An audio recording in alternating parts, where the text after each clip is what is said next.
तो करते रहो प्रेम सभी प्राणियों पे, तो करते रहो प्रेम सभी प्राणियों पे। सिया राम ने सब जग को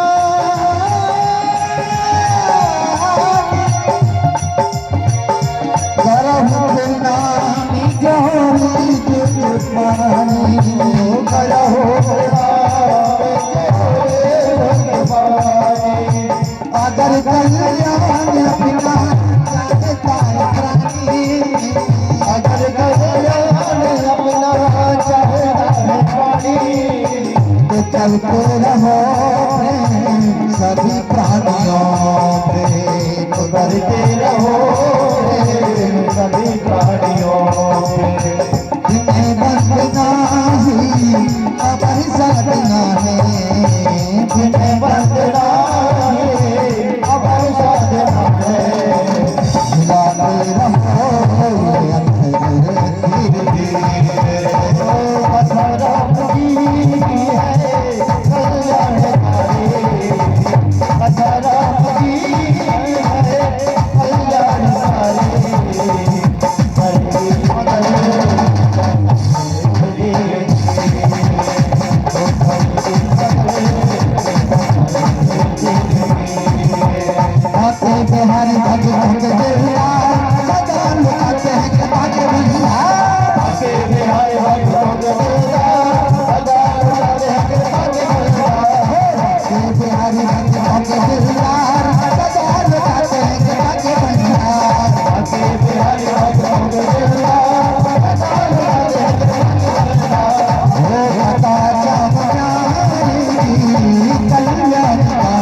बिहारी लाल की जय हो।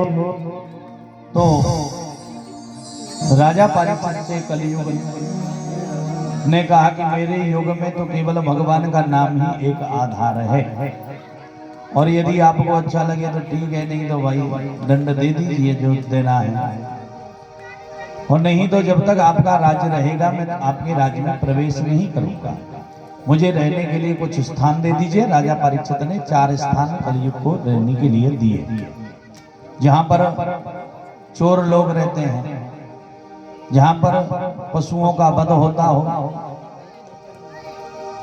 जहां पर जुआ मदिरा का पान होता हो, जहां पर वैश्याएं रहती हो, 4 स्थान कलियुग के लिए राजा परीक्षित ने रहने के लिए दिए।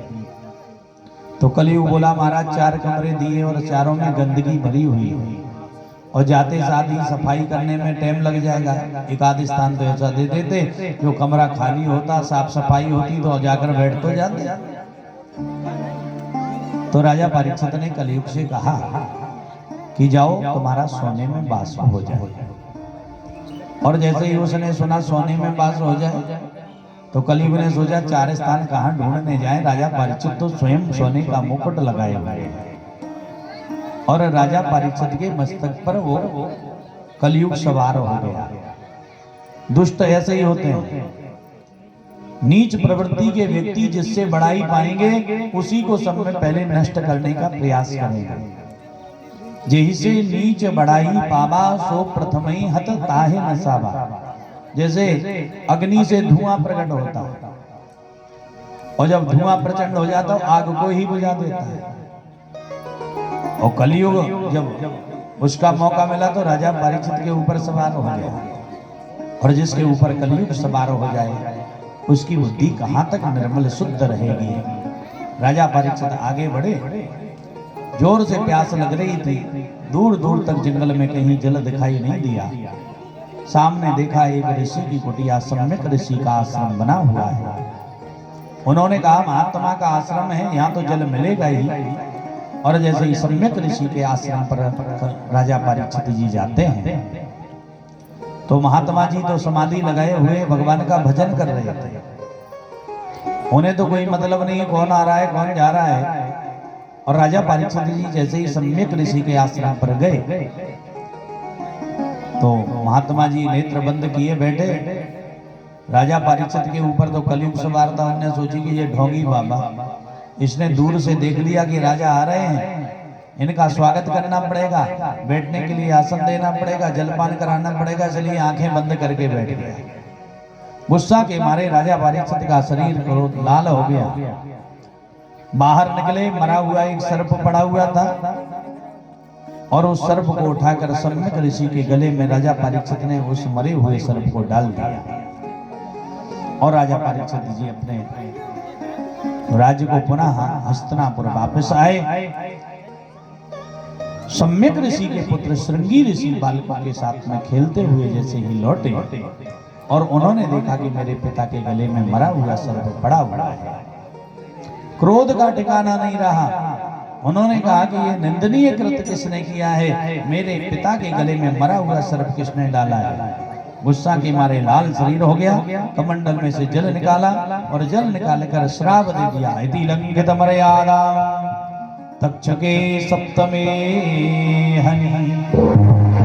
जिसने धर्म की मर्यादा का उल्लंघन किया है, आज से 7वें दिन तक्षक नाम के काटने से उस व्यक्ति की मृत्यु हो जाएगी।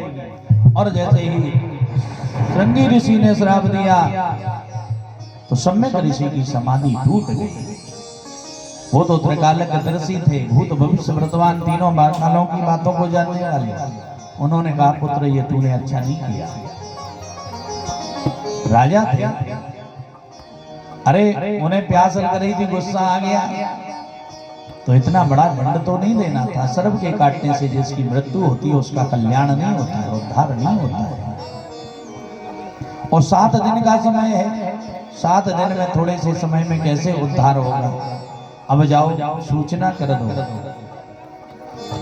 और अपने शिष्य को भेजा और राजा परीक्षित जी जैसे ही राज्य में गए, मुकुट को हटाया तो उनकी बुद्धि निर्मल हो। उनके मन में भी पछतावा आया कि मैंने आज शरीर सुख के लिए एक महात्मा के गले में मरा हुआ सर्प डाल दिया। और सम्यक ऋषि के शिष्य गए। राजा के दूत ने सूचना करी कि महाराज सम्यक ऋषि के शिष्य आए हैं और ससम्मान उन्हें अंतापुर में ले जाया गया। उनसे कहा कि महाराज आपको श्राप हुआ है कि 7वें दिन तक्षक नाग के काटने से आपकी मृत्यु हो जाएगी। अब 7 दिन का समय है, कोई भी मोक्ष का उपाय ढूंढ लीजिए। उसी तत्क्षण राजा परीक्षित ने अपने पुत्र जन्मेजय जी को राज्य का पाठ सौंपा, राज्य कार्य, और सीधे ऋषियों की शरण में, संतों की शरण में गए। अब उन्होंने कहा कि संत शरण में जाइए और वहां पर एक से एक हजारों वर्षों की आयु वाले संत बैठे हुए थे। अत्रि थे, वशिष्ठ थे, अंगरा थे, क्रतु थे, पुलय थे। पाराशर आदि ऋषियों की शरण में जाकर उन्होंने प्रश्न रख दिया कि मुझे 7वें दिन तक्षक नाग के काटने से मेरी मृत्यु होगी और 7 दिन में ऐसा कौन सा उपाय है जो कि मुझे मोक्ष की प्राप्ति करा सके। सब लोग विचार करने लगे, थोड़ा सा समय है, 7 दिन में कौन सा यज्ञ कराएं भाई, अनुष्ठान कराएं जिससे तुम्हारा कल्याण हो जाए। सोच विचार कर ही रहे थे। इतने में व्यास जी महाराज के पुत्र सुखदेव जी महाराज का आगमन उस सभा में होता है। तत्रान भगवत भगवान व्यास पुत्रो, भगवान व्यास जी के पुत्र सुखदेव जी महाराज का आगमन हुआ। सारे ऋषि महात्मा उठकर अपने अपने आसन से खड़े हो गए। जिनकी 16 वर्ष की आयु है, दिगंबर वेशधारी और 80 हजारों साल बूढ़े बुढ़े खड़े होकर उनका स्वागत कर रहे हैं। एक छोटे से बालक का स्वागत इतने बड़े बड़े उम्र के व्यक्ति कर रहे हैं, तो उन्होंने कहा ये तो उचित नहीं है। सूजी से सौनकादिक ऋषियों ने कहा, तो उन्होंने कहा भाई कोई आयु में बड़ा होता है, कोई अपने जो है परिवार में बड़ा होता है, रिश्ते में बड़ा होता है, कोई बल में बड़ा होता है, कोई धन में बड़ा होता है। आयु वृद्धा बलम वृद्धा, ज्ञान वृद्धा तथैव च, ते सर्वेपि ज्ञान वृद्धा, किंकरा शिष्य किंकरा। आयु में बड़ा बड़ा नहीं माना जाता। भाई कई बूढ़े हो गए लेकिन उनमें बुद्धि तो बच्चों जैसी रहती, तो भैया वो बड़े थोड़ी माने जाए। एक धन हो जाए तो धनवान हो गया तो बड़ा थोड़ी हो गया। जिसमें ज्ञान है तो ज्ञान की पूजा हर जगह होती है। आयु में बड़ा, बल में बड़ा, धन में बड़ा बड़ा नहीं होता है। जो ज्ञान में बड़ा है वो सब में बड़ा माना जाता है। तो ये ज्ञान में परम प्रवीण है, संपूर्ण शास्त्रों को जानने वाले, उनके ज्ञान के लिए सारे ऋषियों ने प्रणाम किया। और राजा परीक्षित से सुखदेव जी से कहने लगे, राजन तेरी जो मुक्ति स्वयं चल कर आई, इनके चरणों में गिर पड़ा। राजा परीक्षित ने सुखदेव जी के चरणों में नमन किया और कहा कि महाराज 7 दिन में तक्षक नाग मुझे काटेगा, जिससे कि मेरा मृत्यु होगी। 7 दिन में कोई मोक्ष का उपाय बताइए। एक घड़ी के लिए सुखदेव जी महाराज मौन हो गए और बोले, राजन 7 दिन तो बहुत होते हैं। एक घड़ी में ही राजा खड़वांग ने मोक्ष की प्राप्ति कर ली थी। 7 दिन तो सबके लिए भैया, 7 संसार में जो भी पैदा हुए 7 ही में तो हो रहे, और 7 में ही जा रहा है। 8वां दिन तो किसी को बना ही नहीं है। रविवार से लेकर शनिवार तक 7 दिन होते हैं, और 7 दिन में मर रहे और 7 में पैदा हो रहे। 8वां दिन किसी को है। और संसार में जो हम